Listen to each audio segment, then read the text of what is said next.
बहू खतरनाक है। तो साहब लफड़ा हो रहा है। बोले और तो सब ठीक है, हमारे पास बहुत सी माताएं आती। महाराज हम तो बहुत टेंशन में। क्या बात है? अरे क्या बताएं, बहू नहीं आई, चुड़ैल आई, चुड़ैल।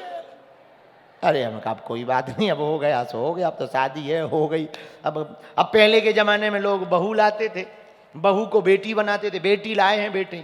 अब आजकल तो बहू रानी आती है, बहू रानी, तो रानी बनेगी, बाकी सबको नौकर बनाएगी। जय बजरंगबली की।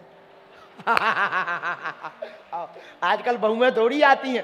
पहले बहू आती थी तो बेटी होती, बेटी है हमारी तो बेटी है, बेटी तो बहू बेटी होती थी। पहले होती थी बहू बेटी, इसलिए बोल चाल में भी कहते बहू बेटी, बहू बेटी, बहू बेटी। कौन है? बहू बेटी आई है, बहू बेटी। अब आजकल आती बहू रानी, तो रानी बन के आती हैं। अब काहे को दांत निकाल रहे कि हम बहू से हैरान है? रहना ही पड़ेगा। जब रानी लाओगे तो क्या करेगी? वो तो राज सिंहासन पर बैठेगी। एक माता जी हमारे पास आई, हमने कहा क्या हुआ, हैरान है क्या? किस बात पे हैरान है? हमारी बहू 10 बजे सो के उठती है। हमने कहा होगी, तो हमने उनको यही कहानी बताई। हमने कहा रानी लाई हो, अब वो जल्दी थोड़ी उठेंगी, रानी है। तो आजकल तो बहू रानी, तो कोई ना कोई किसी ना किसी बात से दुखी है, सुखी कोई नहीं। अच्छा सब है और कई बहू में दुखी। पति बहुत बढ़िया है, मकान है, दुकान है, बढ़िया सब कुछ है, गाड़ी है, बंगला है, नौकर है, चाकर है, पर सासू माँ खराब, बेहरान। सब बढ़िया है, पति इतना प्यार करता, महाराज पूछो मत। परिवार बहुत अच्छा, पर सासू माँ चंडाला नहीं।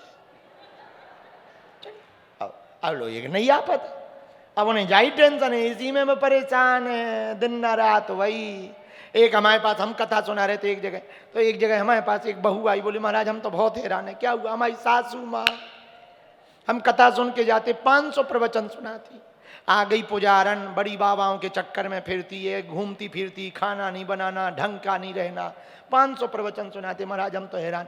तो हमने कहा एक उपाय है। बोले क्या? हमने कहा कल एक बोतल में गंगा जल ले आना।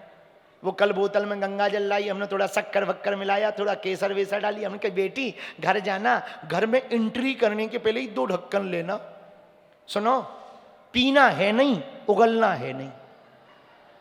तो बोले करना क्या? हमका मुख में रख लेना। बोले गुरुजी कब तक? हमने कहा महामंत्र है, एकदम मंत्र फूंक रखा, काल भैरव का, काल भैरव का मंत्र लगा रखा, जीभ पे रख लेना, जीभ पे। और सुनो, उगलना नहीं है, महापाप पड़ेगा, अजगर बनोगी, अजगर। और पी मत लेना, वरना नागिन बनोगी, नागिन। बोले गुरुजी कब तक? हम कहा जब तक सासू मां चुप ना हो जाए तब तक। अब वो गई, 2 ढक्कन डाला, और सासू मां तो खतरनाक थी। अब लगे प्रवचन सासू मां, उसको भी लगा, तो वो भी इधर से गालियां बकती थी रोज। वो भी कहती तुम भी पड़ी रहती, हमें भी भजन नहीं करने देती, खुद को भी नहीं करने देती, नरक जाएगी बुढ़िया, नरक, ये बोलती थी रोज। लेकिन आज वो मंत्र का जल ले गई, और गुरुजी ने कहा पीना है नहीं वरना नागिन बनोगी, उगलना है नहीं वरना अजगर बनोगी। अब बेचारी ने 2 ढक्कन डाला, और सासू मां दे गालियां, तो इसका भी मन हुआ तो ये तो करे, पर लेकिन क्या करे? गुरुजी ने बता रखा पीना है नहीं, उगलना है नहीं। अब 1 घंटा हो गया, सामने वाला गाली कब तक देगा? 1 घंटे में सासू मां को लगा, तो सासू मां बोली गूंगी हो गई क्या? जो ऊं कर रही है, गूंगी हो गई क्या? अब ये कुछ ना बोले, बोतल दिखा, अब मन में तो बोले कि गुरुजी ने फंसा दिया है, लेकिन करें क्या? अब जब सासू मां चुप गए, भाड़ में जा, कल्ले मर जा। और सासू मां चली गई। 2-3 दिन बाद सासू मां को लगा कि ये आजकल जवाब ही नहीं देती, बदल गई। तो सासू मां बहू के पास आके बोली एक बात बता बेटी, आजकल किसकी प्रवचन सुन रही है? बहू बोले बागेश्वर वालों की। तो सासू मां भी धीरे से ऐसे हाथ लगा करके बोली बेटा बहुत बढ़िया बाबा है, फिर तो तुझे सुधार दिया, मतलब ऊंचे खानदान का महात्मा है, परंपरा का साधु है। अब जब 7 दिन की कथा हो गई तो हम जाने लगे तो बहू आई, बोले गुरुजी अब दिक्कत है। हमने कहा क्या? बोले पानी की बोतल खत्म होने को है। हम कहा 2 लीटर। अरे बोले महाराज रोज लड़ाई होती तो हम तो दिन में 3-3 बार मंत्र का प्रयोग किए। हम कहा कोई दिक्कत नहीं, एक काम करो, घर में पानी है, नल आता है? नल है, नल हाँ है। हम कहा सुनो, नल का पानी डाल लेना, शक्कर डाल लेना, स्वाद के अनुसार केसर डाल लेना, हम चाहे चले जाएं, इतना बचा कर। मंत्र उसमें फुका है काल भैरव का, कोई टेंशन नहीं है, पीते रहना, लेते रहना, पीते रहना। और हमारा ये उपाय तो एक उदाहरण है, बहाना है। सच में ये है कि यदि वो गर्म है तो तुम नरम हो जाओ, वो क्रोध में है तुम बोध में हो जाओ, वो बक रही है तुम चुप हो जाओ। तो ये उपाय है, सीधा सा उपाय। लेकिन अब कोई तन दुखी, कोई मन दुखी, कोई धन बिन रहे तो उदास, पर थोड़े थोड़े सब दुखी, सुखी राम के दास। कई बार ना बड़ी बड़ी लड़ाइयां चुप हो जाने से खत्म हो जाती। तो सब दुखी हैं दुनिया में, ये वेद व्यास जी ने अपनी त्रिकाल दृष्टि से देखा। पर बाल लीला का वर्णन रह गया, उसकी रचना कर दो, मन शांत हो जाएगा। तो व्यास जी बोले भैया हमको युगल नंदन श्री कृष्णचंद्र भगवान के बाल रूप की लीलाओं का पता है ही नहीं। तो नारद जी बोले महाराज आंख बंद करके बैठो, भगवान तो दया करते हैं, सब हृदय में प्रकट कर देंगे। न जाने कौन से गुण पर दया निधि रीझ जाते हैं, यही सब ग्रंथ कहते हैं, यही सब वेद गाते हैं, न जाने कौन से गुण पर दया निधि। भगवान का काम ही है दया करना, कृपा करना। कवि श्री बिंदु जी गोस्वामी जी लिखते हैं, कृपा की ना होती जो आदत तुम्हारी तो सुनी ही रहती, अदालत तुम्हारी न हम होते मुजरिम, न तुम होते हाकिम, न घर घर में होती इबादत तुम्हारी। तुम्हारी ही उल्फत के दृग बिंदु हैं ये, तुम्हें सौंपते हैं अमानत तुम्हारी। गरीबों की दुनिया है आबाद तुमसे, गरीबों से है बादशाहत तुम्हारी। कृपा की ना होती जो आदत तुम्हारी तो सुनी ही रहती अदालत तुम्हारी। यदि कृपा की आदत ना होती तो तुम्हारे दर पर कौन आता? बताओ, भूत, एक भूत हमारे पास आया 3 महीने पहले, बोले हम मार डालेंगे।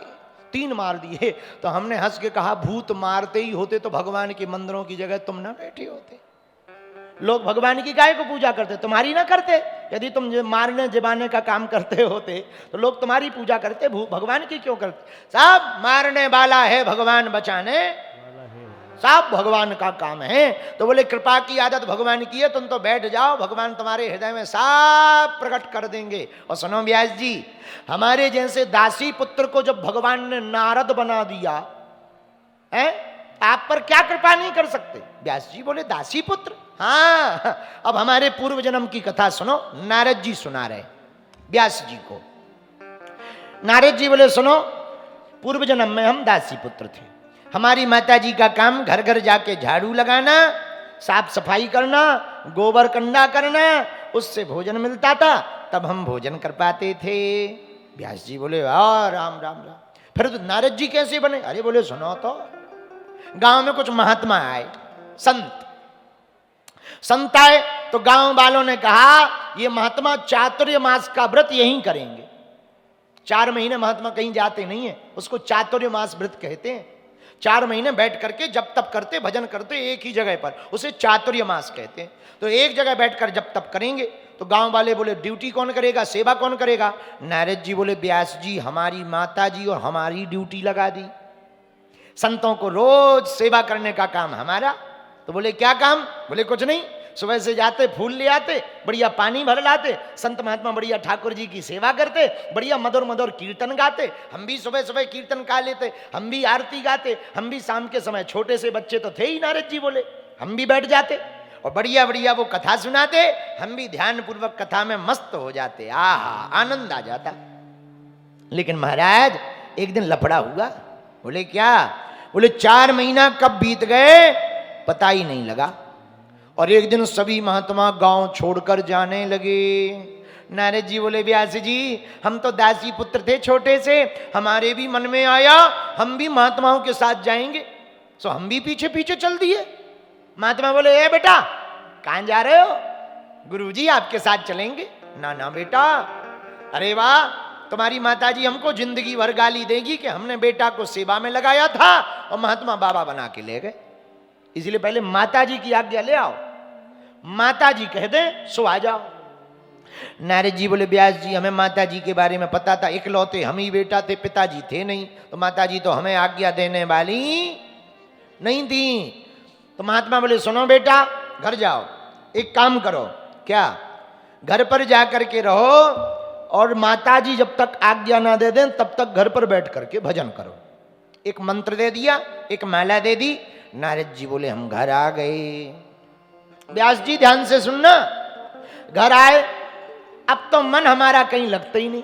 संतों की संगत का ऐसा प्रभाव मन पर पड़ा, आहा, सुबह माला, शाम को माला। दिन में उठे तो थोड़ा खाएं पिए और फिर माला में बैठ जाएं, और शाम हो गए फिर भजन करें और सो जाएं। धीरे धीरे हमारी माता जी की चिंता बढ़ गई कि बेटा बाबा ना बन जाए। माताओं की एक ही टेंशन है, बेटा चोर बने, डकैत बने, कोई दिक्कत नहीं, पर बेटा बाबा ना बन जाए। हर माता जी की यही टेंशन है, हमारी भी माता जी की यही टेंशन है। अब नारद जी बोले, व्यास जी ध्यान से सुनो। घर पर एक ज्योतिषाचार आए। माता जी ने कहा, महाराज हमारे बेटा की कुंडली देखो। क्या देखना है? नारद जी बोले, व्यास जी हम तो भीतर बैठे सुन रहे थे। माता जी बोली, और तो सब बढ़िया है महाराज, अब तो बस हमारे लाला को ब्याह हो जाए, रुनक झुनक करती हुई छोटी सी दुल्हनिया आ जाए, सोई आनंद है। नारद जी बोले, हम भीतर बैठे बैठे टेंशन में हो गए कि हम तो सोच रहे माता जी जाएं तो हम संतों के पास जाएं, और माता जी तो गले में एक घंटी डालना चाह रही, बांधना चाह रही। शादी की घंटी बड़ी खतरनाक है। नई नई जब शादी होती तो घरवाली चंद्रमुखी लगती है। पहले साल में कहो कौन है, चंद्रमुखी है, चंद्रमुखी। लेकिन एक दो साल जब मुंह देखते देखते परेशान हो जाओ तो जो चंद्रमुखी लगती थी वो भद्रमुखी लगती है। भद्रमुखी जो चंद्रमुखी लगती थी, 2 साल बाद वो भद्रमुखी लगती, और 3-4 साल बाद जहां छोटे छोटे पैया पप्पू है, और भीतर से उनने डांट के कहा, देवी जी ने, श्रीमती जी ने, ए पप्पू के पापा, तो जो चंद्रमुखी भद्रमुखी लगती थी वो ज्वालामुखी लगने लगती है। तो नारद जी बोले, हम तो भीतर बैठे बैठे सोच रहे थे कब माता जी जाएं, कब हम संतों के पास जाएं, लेकिन माता जी तो गले में ब्याह की घंटी बांधना चाहती। नारद जी बोले, व्यास जी हमने भगवान का ध्यान किया, बचा लो अब हे भगवान। और भगवान ने बचा लिया। बोले क्या? बोले माता जी शाम को गौशाला गई और सांप ने काट लिया और मर गई। बोले बहुत बढ़िया हुआ, मर गई। हमारे पास गांव वालों ने आके खबर दी, बेटा तेरी मां मर गई। नारद जी बोले, हमें इतना नृत्य आया कि मन करा नच लें, पर मन में सोचा हम नचेंगे तो गांव वाले कहेंगे बड़ा पागल है, माता जी के मरने पर नच रहा है, कितना मूर्ख है। तो नारद जी बोले, हमने अपने आप को कंट्रोल किया, जो सामग्री था सब बेच दिया, माता जी की अंत्येष्टि में लगा दिया। जिस तरफ महात्मा गए थे हम भी उसी तरफ चल पड़े।